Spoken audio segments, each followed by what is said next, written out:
Greetings of the day to everyone.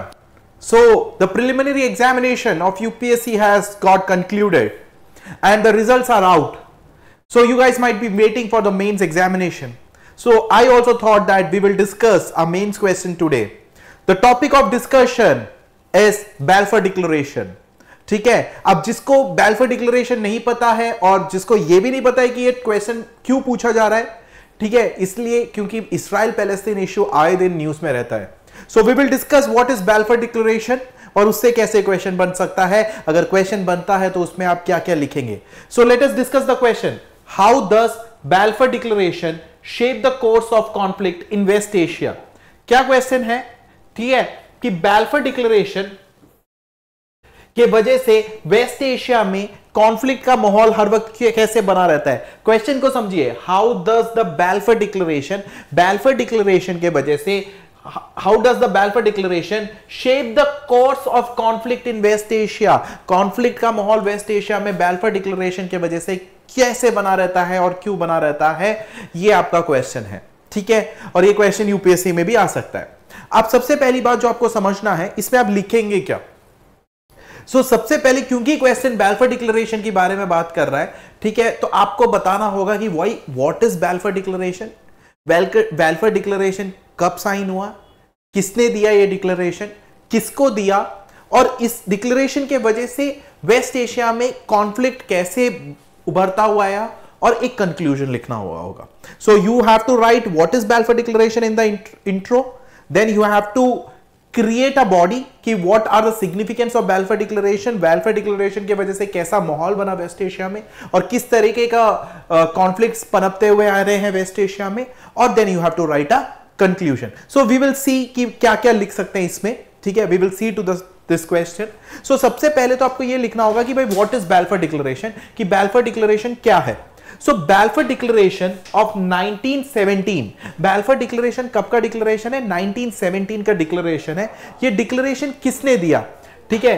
This declaration was issued by British foreign secretary. So 1917 में एक declaration sign हुआ. इस declaration को किसने दिया, एक ब्रिटिश फॉरेन सेक्रेटरी ने दिया, और उनका नाम क्या है, उनका नाम है आर्थर बैल्फोर. तो 1917 में एक ब्रिटिश फॉरेन सेक्रेटरी ने एक डिक्लेरेशन दिया जिसका नाम पड़ गया उनके नाम पर, आर्थर बैल्फोर नाम था उनका, तो उस डिक्लेरेशन का नाम हो गया बैल्फोर डिक्लेरेशन. और ये डिक्लेरेशन किसको दिया, ये डिक्लेरेशन दिया रूथस्चाइल्ड. रूथस्चाइल्ड एक लीडर थे, a leader of British Jewish community. British Jewish community के एक लीडर थे रूथस्चाइल्ड. उनको 1917 में British foreign secretary Arthur Balfour ने एक डिक्लेरेशन दिया जिसका नाम था बैल्फोर डिक्लेरेशन. अब ये डिक्लेरेशन क्या कहता है और इस डिक्लेरेशन का क्या एजेंडा था, देखिए. इस डिक्लेरेशन का एजेंडा था was a pivotal statement. It was a statement. This declaration was a very important statement expressing the British government's support for the establishment of a national home for Jewish people in Palestine. देखिए, ये declaration एक statement था, एक बहुत ही important statement था जिसमें British सरकार सहमति देती थी, या ब्रिटिश सरकार अपना कंसेंट देता था कि पैलेस्तीन में जूइश अपना एक घर बना सकते हैं, या पैलेस्तीन में जूइश लोग अपनी एक कम्युनिटी को एस्टैब्लिश कर सकते हैं, या अपना एक होमलैंड एस्टैब्लिश कर सकते हैं. So Balfour declaration of 1917 issued by a person who was the British Foreign Secretary Arthur Balfour, and this declaration was given to the leader of British Jewish community, Lord Rothschild उसके leader थे.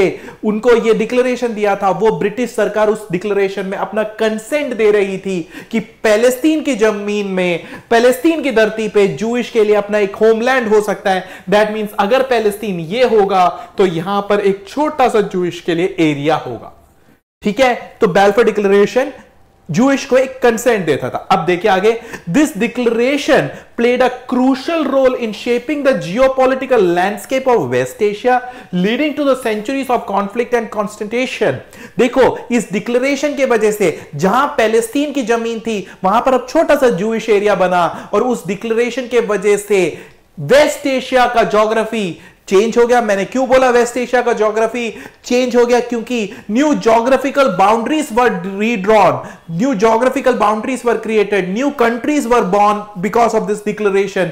Israel 1948 में जन्म लिया। क्यों लिया? 1917 का बाल्फर declaration उसके पीछे एक बहुत बड़ा कारण है, क्योंकि पैलेस्टीन में जूइश को एक एरिया दिया और वो बाद में जाके इसराइल बन जाता है। इसलिए मैंने कहा new geographical boundaries were drawn, new geographical land was created and the demography of the West Asia was changed. And इस वजह से, इन सारे चीजों के वजह से वेस्ट एशिया एक कॉन्फ्लिक्टिंग जोन बन गया। I hope Balfour declaration is clear with you. Now आगे चलते हैं कि आगे इसमें क्या लिख सकते हैं। Now we will move to the next slide. ठीक है, देखो बाल्फर अब देखो ये बहुत एक अच्छा पॉइंट है। देखिए ये आप अपने पेपर में इनकॉर्पोरेट जरूर करना। जो बाल्फर डिक्लेरेशन 1917 में आर्थर बाल्फर ने रूथस्चाइल्ड को दिया था। रूथस्चाइल्ड जो थे ब्रिटिश जूइश कम्युनिटी के लीडर थे। 1917 में वो डिक्लेरेशन दिया था, वो दो एग्रीमेंट को कॉन्ट्रडिक्ट करता है, वो दो एग्रीमेंट को वायलेट करता है। अब देखो वो दो एग्रीमेंट के बारे में दो लाइन जरूर लिखना। देखो the declaration contradicted Hussain McMahon correspondence of 1915-1916। तो पहला तो ये हो गया कि भाई वो हुसैन मैकमोहन करस्पॉन्डेंस के खिलाफ जाता है। ठीक है, हुसैन मैकमोहन करस्पॉन्डेंस ऑफ 1915-1916 के खिलाफ जाता है। दूसरा वो किसके खिलाफ जाता है? वो जाता है स्काइस-पिटकॉट एग्रीमेंट। किसके खिलाफ जाता है बेटा? वो स्काइस-पिटकॉट एग्रीमेंट ऑफ 1916 के खिलाफ जाता है। तो अब आपने ये तो बता दिया यूपीएससी को, जो चेक कर रहा है उसको क्या पता हुसैन मैकमोहन करस्पॉन्डेंस क्या है या स्काइस-पिटकॉट एग्रीमेंट क्या है। तो सबसे पहले तो लिखना बाल्फर डिक्लेरेशन, उसके बाद सेकंड पॉइंट लिख देना कि the agreement of 1917, the Balfour declaration of 1917 violates what? The Hussein McMahon correspondence and Sykes Picot agreement. अब उसके बाद अगला एक स्टार बना के या एक नोट में लिख देना कि भाई हुसैन मैकमोहन करस्पॉन्डेंस क्या है या स्काइस-पिटकॉट एग्रीमेंट क्या है। इन दोनों को भी डिफाइन करना। दोनों में आपको बताता हूं ये दोनों चीज है क्या। ठीक है, अब हुसैन मैकमोहन करस्पॉन्डेंस क्या है? हुसैन मैकमोहन करस्पॉन्डेंस एक्चुअली एक सीरीज ऑफ लेटर है। लेटर मतलब एक व्यक्ति ने दूसरे व्यक्ति को एक लेटर लिखा और उधर से इधर भी एक लेटर आया। अब वो दो कौन व्यक्ति थे जिसने एक दूसरे को लेटर लिखा और उस लेटर में क्या बात हुई वो मैं आपको बताऊंगा। ठीक है, it was a series of letter of exchange between sir Henry McMahon. Henry McMahon ने एक लेटर लिखा। अब हेनरी मैकमोहन कौन थे भाई साहब? हेनरी मैकमोहन थे British high commissioner in Egypt. Henry McMahon was British high commissioner in Egypt. उन्होंने एक लेटर लिखा Hussein bin Ali the Sharif of Mecca. Hussein bin Ali the Sharif of Mecca को एक लेटर लिखा। किसने लिखा? Sir Henry McMahon ने शरीफा ऑफ मैका को एक लेटर लिखा। अब इस लेटर में क्या मेंशन किया देखिए, British promise to recognise Arab independence in return for Sharif's support against Ottoman empire. देखो बहुत सिंपल है, बहुत सिंपल। क्या बोला कि भाई ब्रिटेन ने बोला, सर हेनरी मैकमोहन ने बोला कि शरीफा साहब को बोला, देखो हमें वर्ल्ड वॉर 1 में ऑटोमन एम्पायर के खिलाफ लड़ने में सपोर्ट करो। दैट मींस ब्रिटेन को वर्ल्ड वॉर 1 में ऑटोमन एम्पायर के खिलाफ लड़ने में सपोर्ट करो, उसके बाद आपके को एक अलग अरब लैंड दे देंगे, एक अरब की जगह दे देंगे। ये कब बोला था? 1915-1916 में। और वर्ल्ड वॉर 1 कब खत्म हुआ? 1917-1918 में पूरी तरह खत्म हो चुका था। बट 1917 में क्या हुआ? जैसी जैसी वर्ल्ड वॉर 1 खत्म होने के कगार पर था, it was to the end, towards the end, उस टाइम पे क्या हुआ? खत्म नहीं हुआ था, 1918 में खत्म हुआ था। उस टाइम पे क्या बोला? उस टाइम पे इन्होंने बाल्फर डिक्लेरेशन डाल दिया। अब एक जगह अरब को प्रॉमिस कर रहा है वो पूरी जमीन आपकी होगी, दूसरी जगह जूइश को क्या बोल रहा है कि आप जाओ अरब लैंड पे रह लो। तो इसलिए मैंने बोला बाल्फर डिक्लेरेशन ने किसको वायलेट करा? हुसैन मैकमोहन करस्पॉन्डेंस को। ठीक है, अब दूसरा पॉइंट समझिए, स्काइस-पिटकॉट एग्रीमेंट क्या कहता है? स्काइस-पिटकॉट एग्रीमेंट कहता है this was a secret agreement between Britain and France. Britain और फ्रांस के बीच का एक सीक्रेट एग्रीमेंट था, बट इसको कंसेंट दिया था रशिया ने भी। रशिया ने इसको कंसेंट दिया। ठीक है, अब इन्होंने क्या बोला?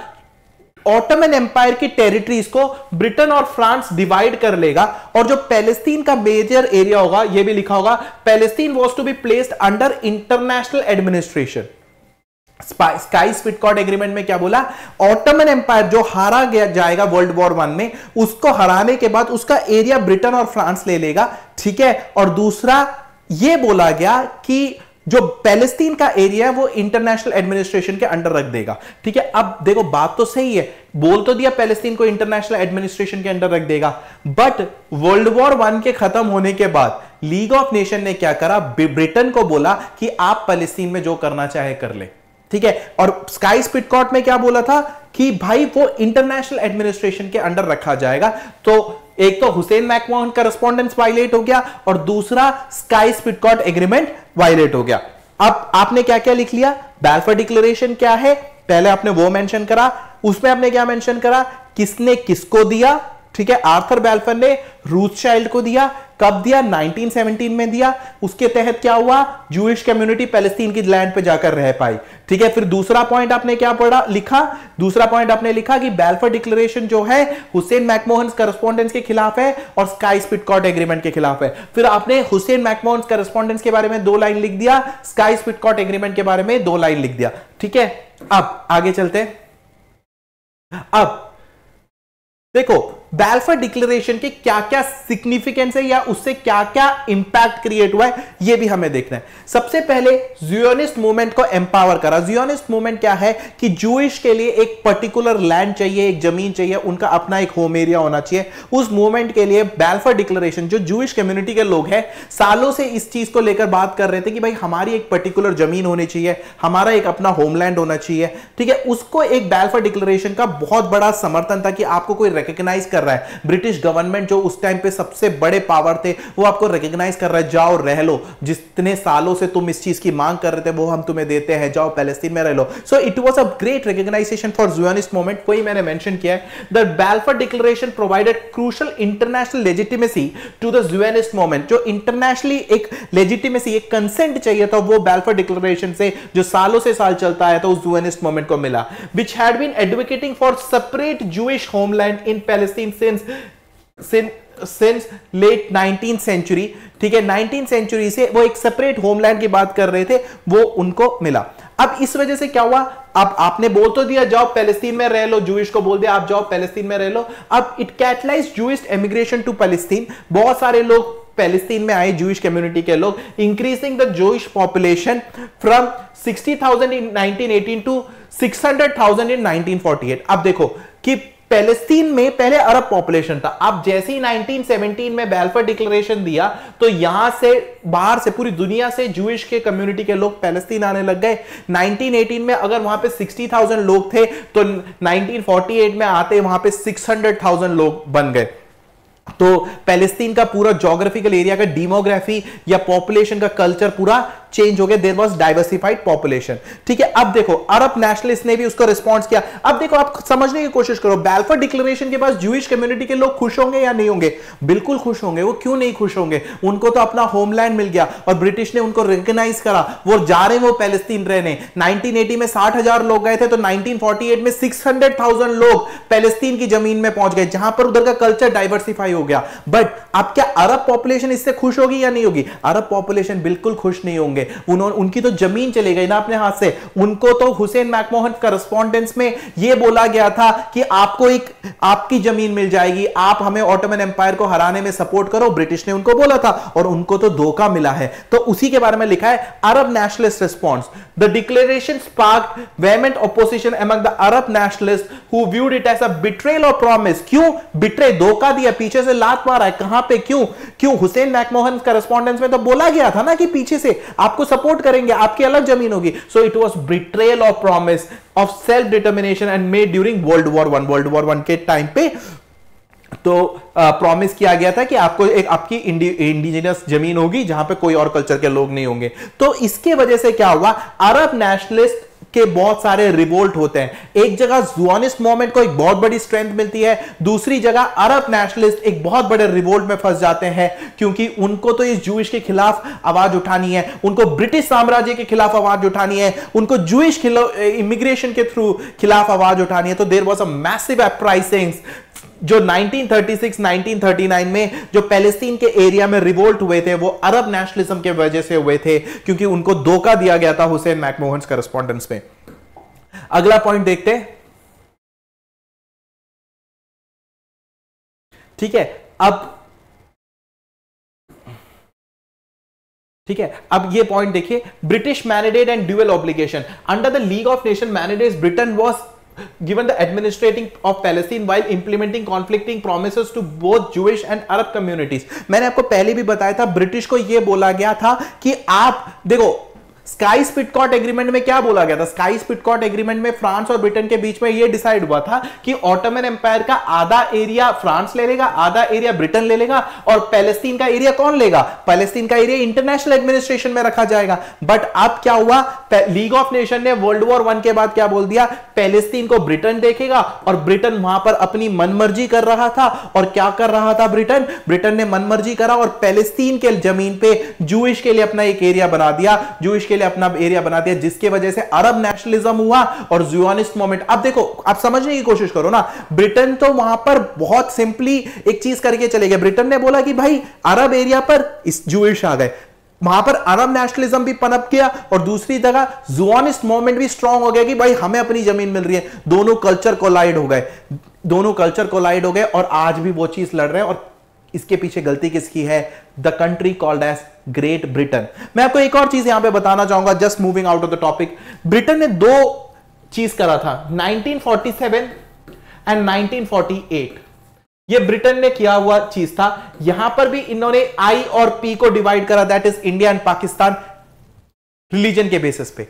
यहां पर 1948 में भी इसने इसराइल और पैलेस्टीन को डिवाइड करा रिलीजन के बेसिस पे। और आज भी आप देखें, आज हम 2024 में भी आज हम इस चीज की बात करें तो रिलीजन के बेसिस में वेस्ट एशिया में भी ब्रिटेन ने डिवाइड करा, और यहां पर ईस्ट एशिया में भी, साउथ एशिया में भी ब्रिटेन ने इसको डिवाइड करा।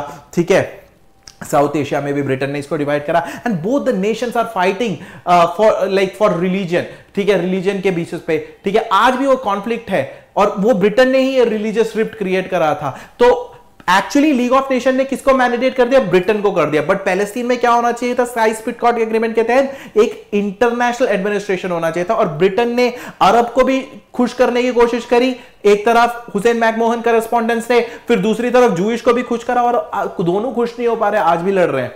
ठीक है, अब एक देखो इंपैक्ट ऑफ डिस्प्लेसमेंट क्या है? The establishment of Israel in 1948। Israel एक नया लैंड बना 1948 में, एक नई कंट्री हुई। फॉलोइंग द यूनाइटेड नेशन का पार्टीशन प्लान के तहत इसराइल और पैलेस्टीन डिवाइड हो गए, और इसराइल 1948 में एक नया लैंड बना। और उसके वजह से क्या हुआ? आज भी अरब इसराइल वॉर हो रहा है, एंड बहुत सारे डिस्प्लेसमेंट हो रहे हैं। काफी ज्यादा पैलेस्टीन के लोगों को अपनी जमीन छोड़ के जानी पड़ रही है। ठीक है, काफी ज्यादा पैलेस्टीन के लोगों को अब अपनी जमीन छोड़ के जानी पड़ रही है। इसराइल के लोग भी कंटिन्यूस वॉर में हैं, and this is totally against humanity. ठीक है, ह्यूमैनिटी के खिलाफ है। अगर आप ये देखें, मैंने कंक्लूजन में क्या लिखा है?